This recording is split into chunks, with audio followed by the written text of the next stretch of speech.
आज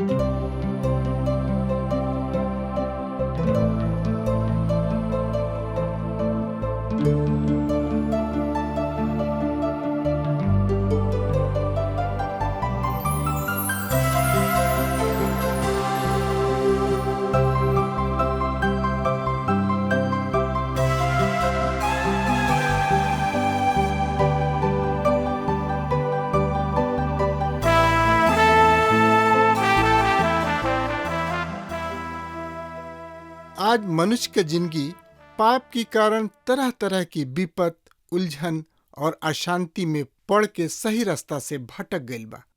ओके पता नहीं खे कि सही रास्ता का है। इहे बतावे बदे TWR जिंदगी की राह कार्यक्रम प्रस्तुत करता कि हर आदमी जिंदगी का उद्देश्य समझ के सही रास्ता पर आगे बढ़ सके, जौना से ओकर मेल मिलाप परमेश्वर से हो जाए। ई कार्यक्रम बाइबल की विधिवत अध्ययन पर आधारित बा। कृपा करके एक कार्यक्रम के देखी और सुनी ताकि परमेश्वर आपकी जिंदगी का रास्ता बतावे वाला ठहरस।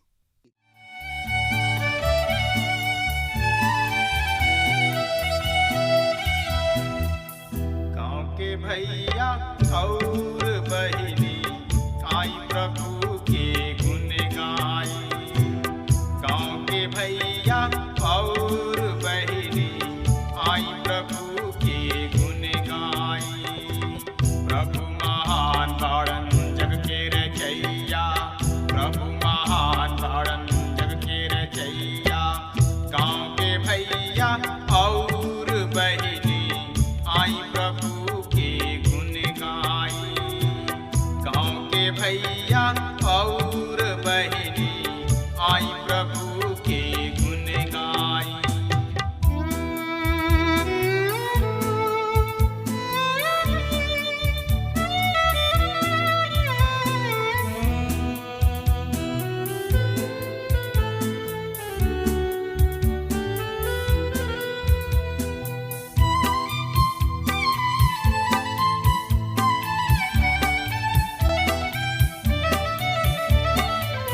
आकाश के तरई बन के चिरई उनकर भजन करे। भूमि नदिया और चटनवा जोर से थपरी पीटे। हमर मसीही फिरीत आई, प्रभु चरण के सट जाई। प्रभु महान बाड़न जग के रचैया, प्रभु महान बाड़न जग के रचैया। गाँव के भैया और बहिनी आई प्रभु के गुण गाई।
श्रोता मित्र भाई बहन, जैसे कि रउआ जानतानी कि यह दिन में हमनी के नया नियम से यहूदा के पत्री के सिलसिलेवार रूप में अध्ययन कर रहल बानी जा। ये पत्री के मुख्य विषय है विश्वास के खातिर संघर्ष।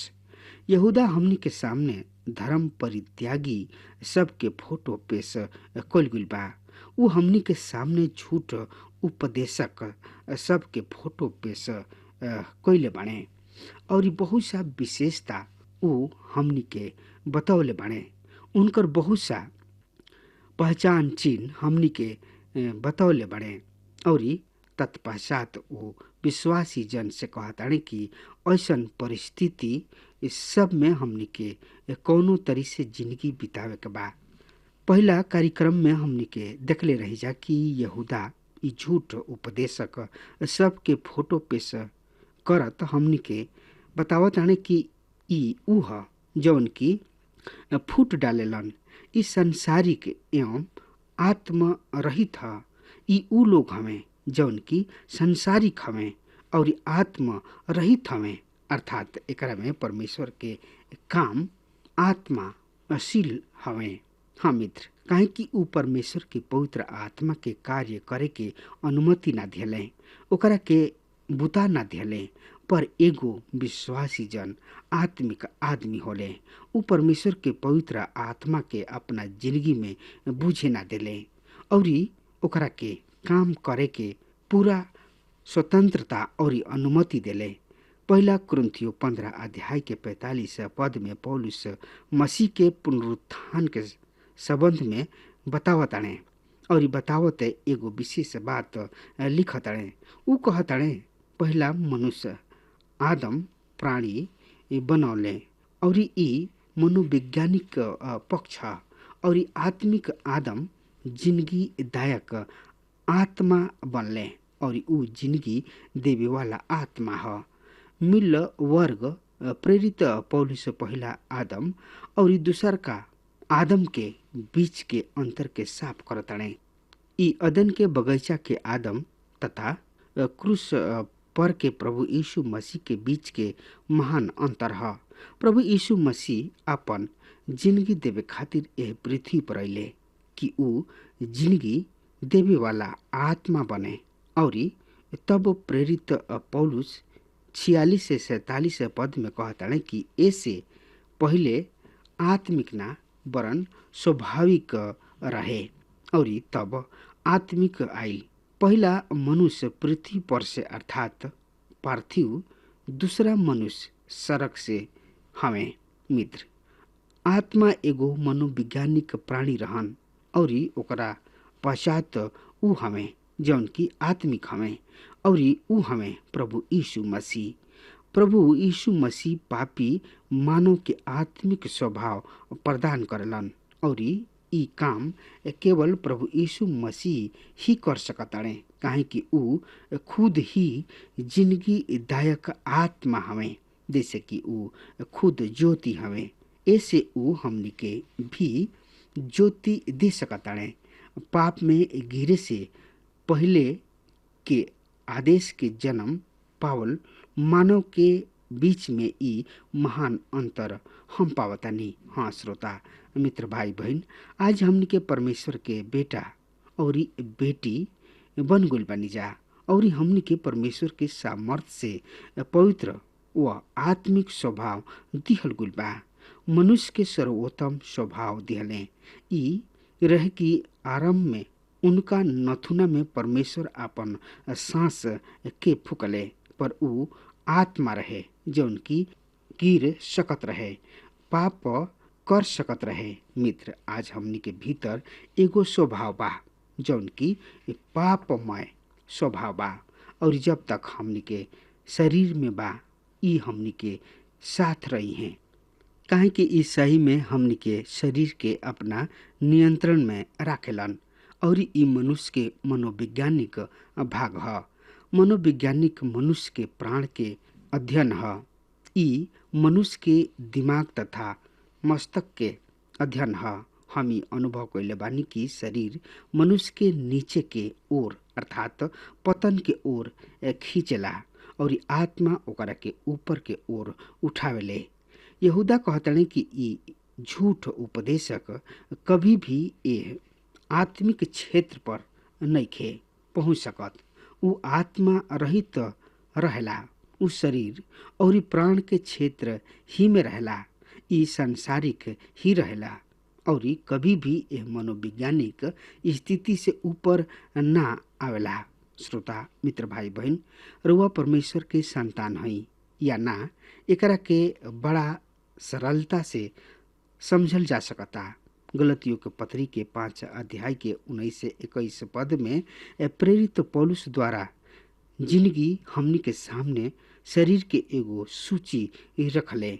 अब शरीर के काम तो साफ बा, अर्थात बेविचार, अशुद्धता, कामुकता, मूर्ति पूजा, जादू टोना, बैर, झगड़ा, जलन, क्रोध, मतभेद, फूट, दलबंदी, मतवालापन, रंगरेलिया तथा एह तरी के अन्य काम बा, जेकरा विषय में हम तोहरा के चेतावनी दे चुकल बानी कि ऐसन काम करे वाला तो परमेश्वर के राज के उत्तराधिकारी ना हुई हैं। तब ओकरा पश्चात उ आत्मा के फल के सूची राखल गुल बा, जौन की एह तरी से बा। पर पवित्र आत्मा के फल प्रेम, आनंद, शांति, धीरज, दयालुता, भलाई, विश्वास योग्यता व संयम ह। ऐसन काम के विरुद्ध कोनो व्यवस्था निखे। त एह तरी से हम देखतानी कि शारीरिक मनुष्य शरीर के अनुसार चलेलन और आत्मिक मनुष्य आत्मा के अनुसार चलेलन और ओकरा काम के फल के द्वारा हमनी के ओकरा के पहचान जा सकतानी जा। यदि रउआ जिंदगी में आत्मिक फल बा त रउआ परमेश्वर के संतान हई और यदि रउआ भीतर शरीर के काम प्रकट होता त रउआ परमेश्वर के संतान ना हई। झूठ उपदेशक सब में आत्मा के फल ना होला और उ हो ही नहीं खे सकत, काहे कि ओकरा भीतर परमेश्वर के उ आत्मा नहीं खे। हमरा आशा बा कि रउआ के एह विषय पर समय खर्च करे से लाभ भइल हुई मित्र।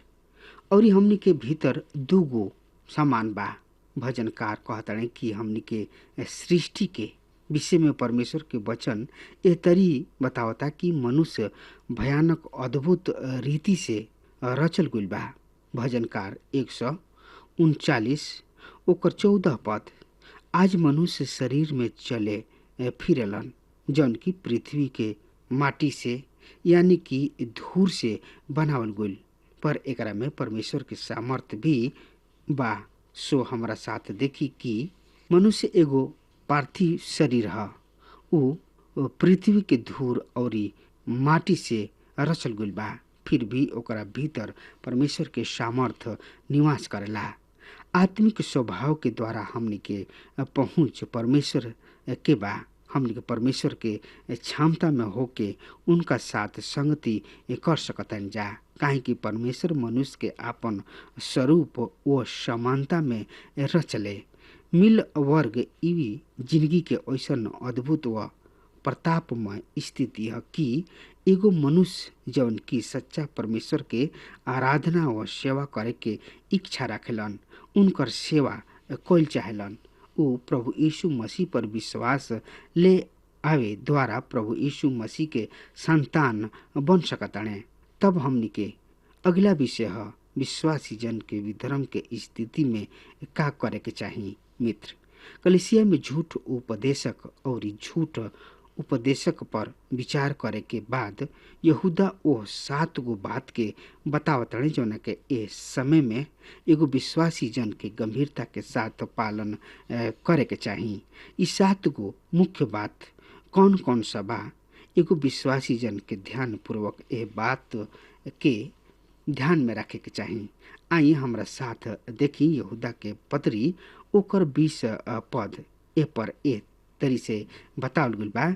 पर हे प्रिय, तू अपना अति पवित्र विश्वास में प्रकट क के पवित्र आत्मा के प्रार्थना करत अपना आप के परमेश्वर के प्रेम में बना के रख और अनंत जिंदगी के खातिर उत्सुकता से हमनी के प्रभु यीशु मसीह के दया के बाट जोहत रहा।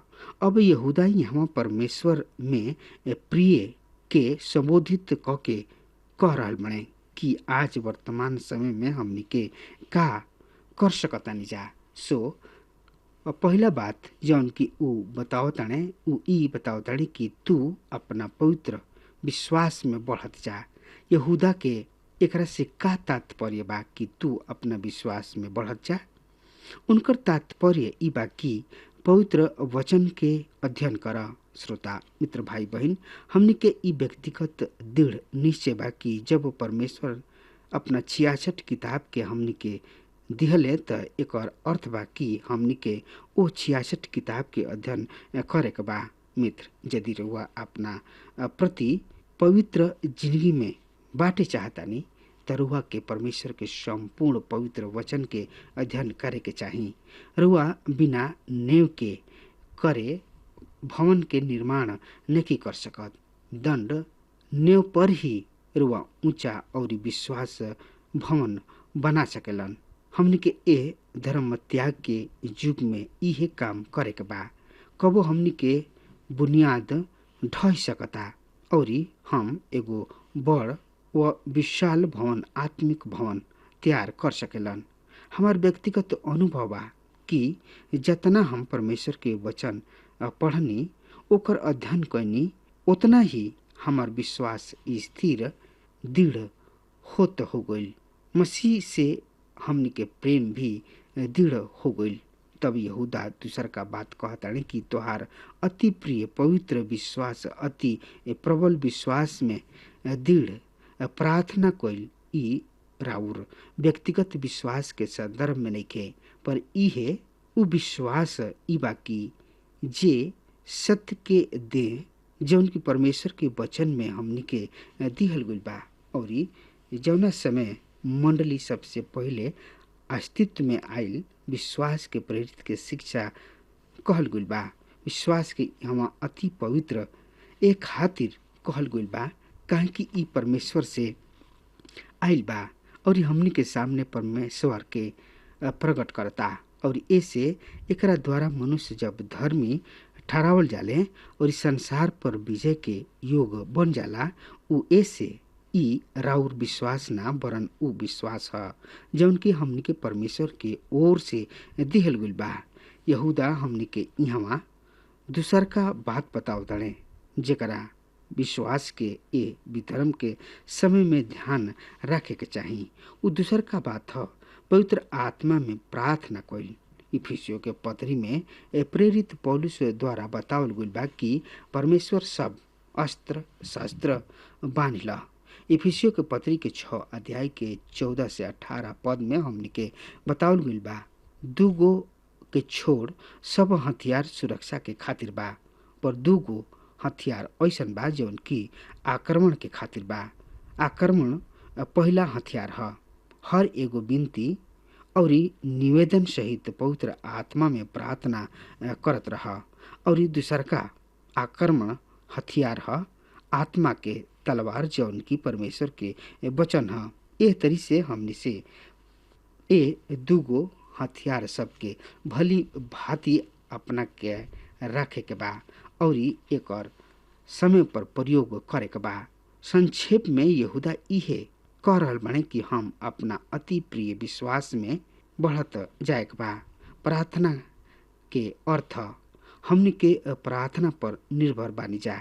रोमियो के पत्री के 8 अध्याय की 26 पद में प्रेरित पौलुस एह तरी से लिखत अड़े, एह तरी से आत्मा भी हमनी के कमजोरी में सहायता करता, काहे कि हम नहीं जानत कि प्रार्थना कौना तरी से करे के चाही। श्रोता मित्र भाई बहन, पर आत्मा खुद भी ऐसन आहे भर के अविरणीय बाणे हमनी खातिर विनती करताड़े और दिल के जाने वाला जानताड़े कि आत्मा के मानसा का ह, कहे कि उ पवित्र लोगन के खातिर परमेश्वर के इच्छा के अनुसार विनती करेलन। अब सही में हम रुआ के नहीं जानत कि हमनी के कौना तरी से प्रार्थना करी जा। पर हमनी के ई सीखे के बा कि हमनी के पवित्र आत्मा के अपना मध्यस्थ के रूप में प्रार्थना करे के अवसर प्रदान करस। ई काम पवित्र आत्मा के ह। हमनी के उनका पर निर्भर करे के बा। प्रेरित और प्रभु के चेला भी प्रभु जी से कहले कि हमरा के प्रार्थना करे सिखावा, काहे कि ए विधर्म के युग में हमनी के प्रार्थना करत रहे के बा। तब 21 पद में यहूदा एह तरी से बताओ ताने, अपना आप के परमेश्वर के प्रेम में बनाए रख और अनंत जिंदगी खातिर उत्सुकता से हमार प्रभु यीशु मसीह के दया के बाट चूहत रह। मिल वर्ग ई पद हमरा के दिहले। अन्य बात के बताओ तने, अपना आप के परमेश्वर के बेटा में बना के रख। हमनी के ई पहचाने के आवश्यकता बा कि परमेश्वर विश्वासी जन से प्रेम करलन। हम देख चुकल बानी कि यहूदा विश्वासी जन के प्रियो कह के पुकार रहल बने, संबोधित कइल गुल बा। एकर अर्थ और एकर अर्थ ई ना कि ऊ आपस में प्रेम राखेलन। परमेश्वर के प्रेम के अपना दिल में उमड़ल दिखौले। झूठ शिक्षा के एह युग में एकर नितांत जरूरी बा और ऐसे यहूदा कहताने कि अपना आप के परमेश्वर के प्रेम में बना के रख। तब चौथा बात यहूदा ई बात कहताने कि अनंत जिंदगी के खातिर ऊ उत्सुकता से हमनी के प्रभु यीशु मसीह के बात जोहत रहे के बा। ए विधर्मी युग में ए बात के बहुते जरूरी बा। प्रभु यीशु मसीह चाहताने कि विश्वासी जन हमरा आगमन के बाट जोहत रहे। उनका व्यवहार के आधार इहे रहे और इहे होखे के। हाँ श्रोता मित्र भाई बहन, हमनी के परमेश्वर के बड़ा ही दया के कारण बचावल गइल बनी जा और जब वो हमनी के इस संसार से अलग करी हैं तब वो परमेश्वर के दया के कारण ही हमार मेघारोहण होई।